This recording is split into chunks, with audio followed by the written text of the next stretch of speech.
over, officers have pulled a truck full of resin granules, perfect for concealing large quantities of drugs or cigarettes deep in the center of the load, where even the powerful customs X-ray machine can't see clearly. Well, it'd been scanned and we weren't sure whether there was anything there or not.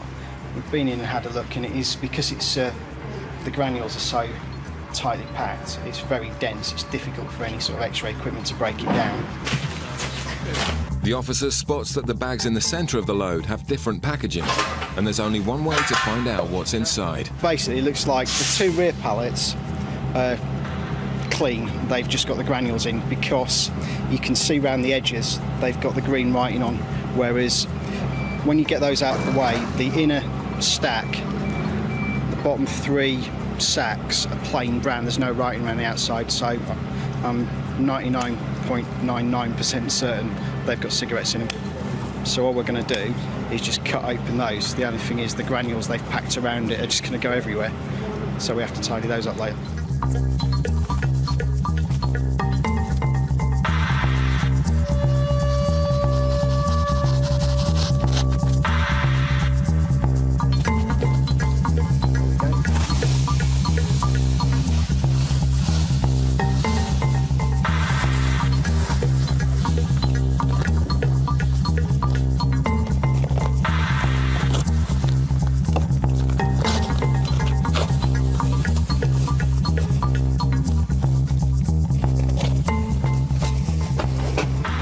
Hey presto, cigarettes. It's a sophisticated attempt to smuggle hundreds of thousands of fags into the UK, but thanks to this team's experience, it's failed. Makes it worthwhile, especially when you've got to go to a bit of effort to find it. And it looks like it's going to be exactly the same all the way down to the single pallets at the front, possibly. It goes as far as there. These ones dirty?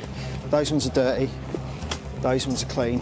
17 by 6 by 3,000. The front two, it looks like I've only got 3 bags, 3 dirty bags in each. So it's the equivalent of 17 dirty pallets. So it's 304,000. There you go. 306,000. Which means the smugglers have laboriously stashed over 15,000 individual packs. It's not actually that unusual. A lot of the Eastern Europeans, for some reason, quite often they'll be broken down into the packs of 20, but then sellotaped into carton sizes by breaking them down into smaller packages. Obviously, they can make it harder to find. It's always easier to find larger amounts than it is to find smaller amounts.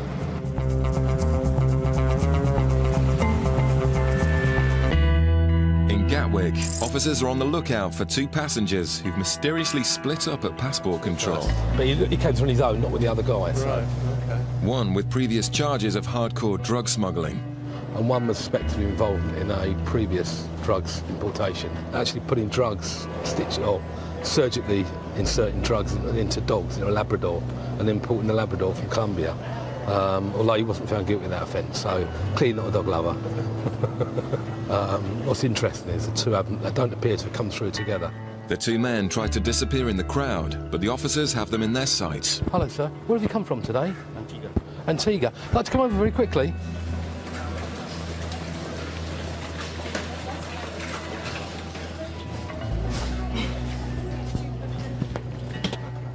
Both men are questioned to see if their stories match up. And what was the reason for your trip? Yeah. Well, to visit my mum. Okay, and how long were you out there for? 2 weeks. Lovely. You travelling on your own today?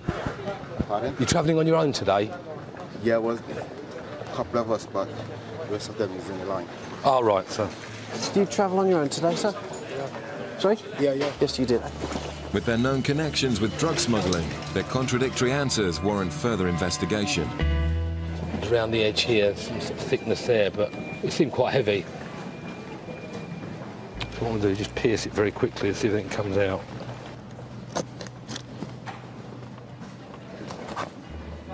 No, it's okay.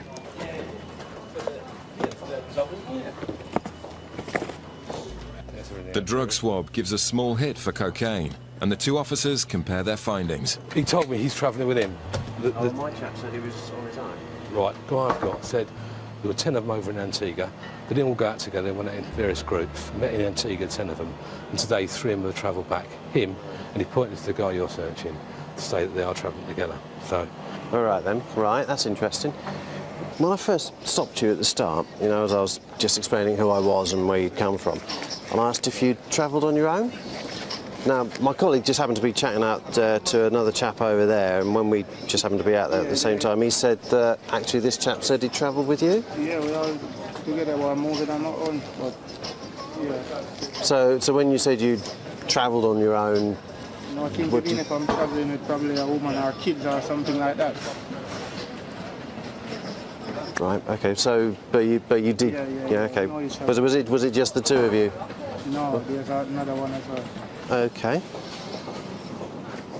Thank you. that's fair enough. I'm actually, apart from, I'm nicking a bottle of honey, but apart from that, I'm completely happy. He's got nothing at all, the guy I've got. He's not quite relaxed, actually. Yeah, so Not, are you happy? Yeah, Excellent. yeah. Finding nothing to justify a body search, Thank you for your patience. the 2 passengers are free to go. There's your passport. Have a safe journey home. Cheers. He seemed an all right guy. I mean, not nervous at all. More than willing for me to do the search. And because of his cooperation, he's got it done a bit quicker, actually. So you want to catch people with drugs, but at the end of the day, you don't want to catch innocent people. So there it goes. The war against drug gangs is also fought using undercover surveillance officers. In 2005, officers listening in on one smuggling plot picked up clues that another bigger importation was being hatched by 3 men. It was carried out over a period of about 6 months. Some fairly intensive surveillance on a number of people, which included Simon. Undercover customs officers put the suspects under continuous surveillance. The officers began hearing hints of what sounded like a major drug smuggling plot. Certain phrases were picked up by the officers while they were out on surveillance, and one of those was brave to do it, and the other was run. Run is a common term in smuggling parlance, one that we would expect to hear. Brave to do it really speaks for itself. The officers were waiting for any hint of the next stage of the plot. The suspects' intentions became clearer when they were followed to a meeting with a pilot. You saw the chap who turned out to be a pilot make a gesture with his hand. It seemed very much like a plane flying in, coming down low, and then taken up again. And this started to give us an idea of what was being discussed. Part of the surveillance took place in Etchin Hill a little while later, and on the seat of William's car there was a map of the surrounding area, and Simon, Paul and William went out looking over the fields. What we believe now was a sighting to try and find a suitable venue to drop the drugs off from the plane. But so far, all customs had was talk. They needed more concrete proof of what the gang were planning. The already intensive surveillance was about to step up a gear. Surveillance was carried out by aeroplane from Bournemouth Airport, and in fact what we had was an officer in a plane shadowing the light aircraft that the smuggling gang had hired. The plane drops down to what we think is about 100 foot off the ground, and then pulls up sharply and heads away again. And that was what we believe was a dummy run for their intended drugs drop. When you're conducting these operations, there's always the right time to actually knock something, to actually take it further. And the team here made a decision that they actually had enough material. But the officers in the UK were beaten to it when the pilot was caught red-handed with the drugs before he'd even left the ground. And he was actually arrested in Belgium with 63 kilos of cannabis in a light aircraft, which really confirmed our suspicions that they were intending to bring in drugs in a private aircraft. The smugglers' plan had collapsed, and worse still, they were about to be arrested. 2 of the gang were taken out together, caught carrying a holdall and a box containing £400,000 in cash. The 3rd man tried to hide out in a pub, but was tracked using his mobile phone and arrested. They were all found guilty at trial. Mr. was only given community service, but the organisers received sentences of 5 and 7 years. it all came as a big surprise to the gang who were oblivious to the surveillance operation that had snared them. I was surprised that they were surprised. Certainly when we saw the defendants in court and they were watching the evidence that we'd collated, yeah, I would definitely say that they were surprised. I think testament to the quality of the surveillance officers that we have. Still to come, a passenger in a shiny suit tries to make a sharp exit. There's a package within that. There's clearly something suspicious, so we need to just arrest him. Coming up, officers search a ship in Cornwall and find a smuggler's stash. The situation is that we think there are more cigarettes on here, and we are getting dirty, we are getting tired, we're getting upset. In Bristol, a plane from Banjul has just touched down. Officers are on the ground hoping to catch any drug smugglers, notorious on this flight. Banjul is a flight for us, really, which is produced for cocaine as well as a couple of cannabis seizures have been taken from it. Anything which doesn't look familiar or looks out of the ordinary, it could be anything. Just pull it off and pull over the passengers and see what's in the bags. The X-ray can identify drugs, tobacco and foodstuffs. But to find out exactly which, passengers need to be searched. Shows the round shows it was organic. Yeah.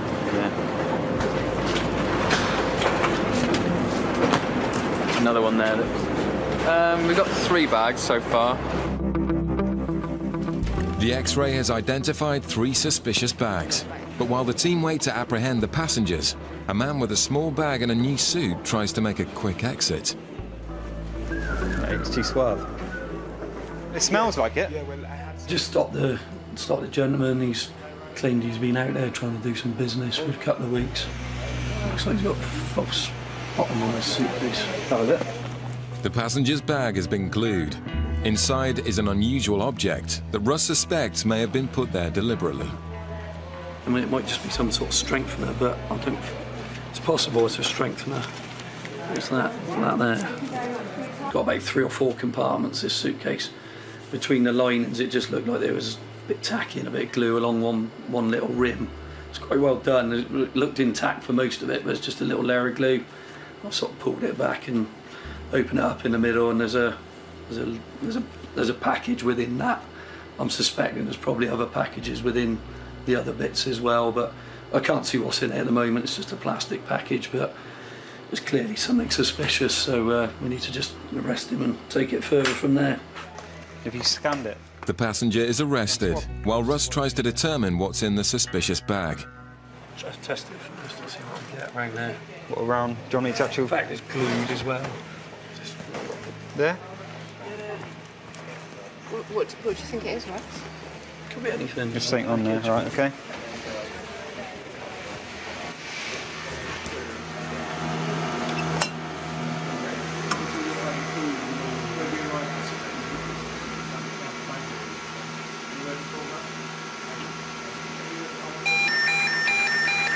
Oh, it's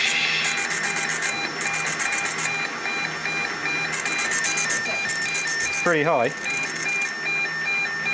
The package within the bag is come up with quite a high positive trace for cocaine. It's possible there might be some other packages within that bag. But I'm going to need to put in a call to our investigation team to see what they want to do with it from this point. Targeting the flight from Banjul has paid off, which is more than can be said for this man's attempt to smuggle cocaine, and his ordeal is far from over. In Cornwall, customs ship searcher is on patrol. Skipper Colin gets a call about a Polish ship heading into Falmouth with a container of explosives being returned from North Africa. How much are we talking about here? A 20-foot container? Right, yeah, okay, we'll definitely be there, mate. No It's problem. a race to beat the vessel into port, just in case there are any smugglers amongst the crew. Yeah, we want to be there when it arrives, because that's sort of... They're either going to offload stuff very quickly and get it off as soon as they arrive, probably to shore crews or shore parties, or the other way of doing it is to take stuff off just before they leave, so they keep it in a deep stowage, deep hidden concealment, and then just bring it out at the last minute and get it ashore then. But the quick snatch and throw it over the side as soon as they arrive is quite a favourite one still. So if there is anything on there, we want to be there waiting for them. The Polish ship arrives in Falmouth to be greeted by customs officers who want to know why the explosives, originally destined for Libya, are now being discharged in the UK. There it is. It's our... The suspiciously poor paperwork shows no name, but it turns out to be a legitimate cargo, which was rejected in Egypt and is being returned to Holland over land.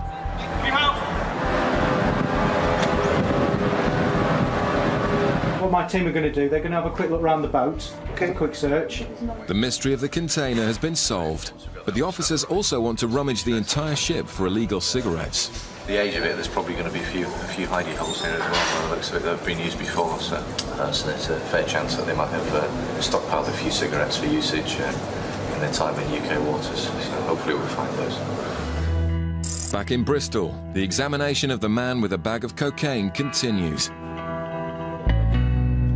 The bag is X-rayed, and it looks like there's more than they thought.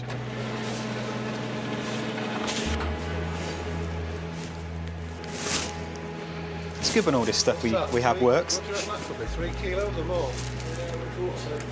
Good job, Russ. But I did say I wanted that one. It's a serious haul of a Class A drug. And before Russ can transport the arrested man into custody, he'll have to be strip searched. The only behavioural indicator that I spotted was him fiddling around in his pockets a lot. He is nervous. Yeah.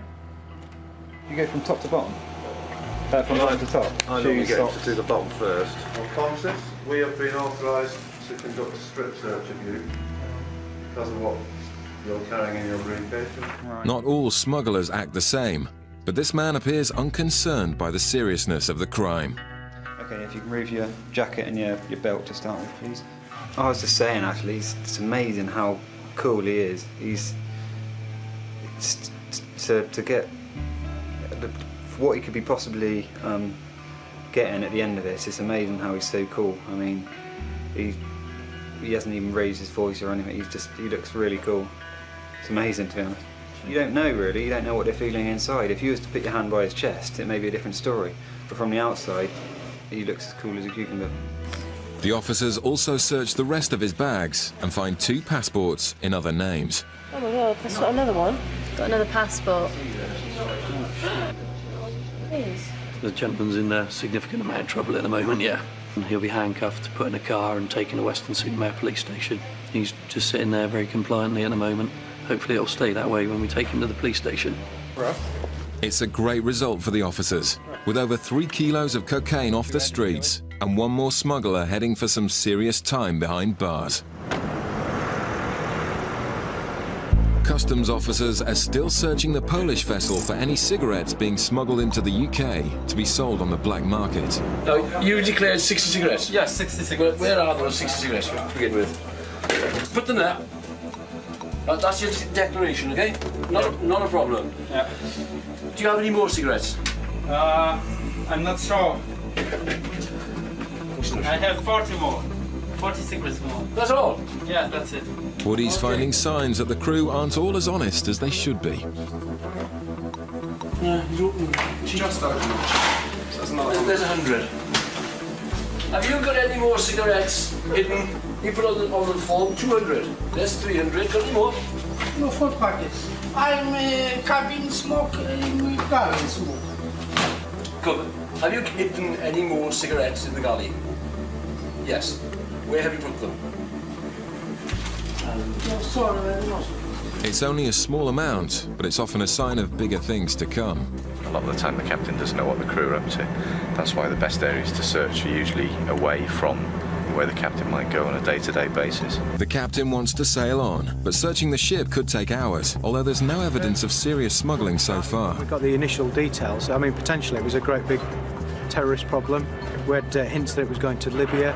We've managed to clamp it down to being a legitimate company, doing legitimate trade, which is basically what our work's all about, really. Sorting out the bad guys from the good guys. Just hang on a sec, he's shouting something. You found 10,000? Just as they're about to give up, they find a stash of cigarettes deep in the ship's hull. Cigarettes were found up on top of that ledge, behind some pallets. So this place here was locked. You need to go right around the back there and over the top, and there's 3 pallets there. You go behind the pallets. Who put them here then? Whose cigarettes are they? I don't know, I first smell them on board. You done his cabin? I've done his cabin. It's clear. Money? No, I didn't see it. Oh, well, okay then, bosun. Santa Claus put them there, eh? Santa Claus? The bosun, we think, is the only man with the access to this area, but he's saying that everyone's got access to it, so we need to find out now who actually owns the cigarettes and who's put them up. The situation is that we think there are more cigarettes on here. Now, there's two options. We can stay here and find them, and we are getting dirty, we are getting tired, we're getting upset. Yeah. Or you can tell the crew to bring any more cigarettes to us. But they didn't have any. We have just found 10,000, Captain. And it's causing you a lot of problems if you don't get the owner for us and help us out by trying to find out if there are more cigarettes on here.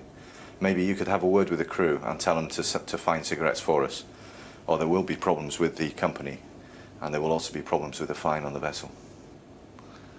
Yeah. Okay. It could mean a hefty fine if he doesn't cooperate. So the captain summons the crew to the mess deck and reads them the riot act, in the hope of identifying the smuggler. No one owned up, and as the cigarettes were so well hidden, the officers decide not to fine the captain or the company. We came aboard this ship for the explosives, but also to search it in case there's any more explosives, firearms. So we didn't actually expect to find any cigarettes. But there you go. It's just one of these things, you know. You don't expect to find things, but it's a lot like this job. If you don't look, you don't find. This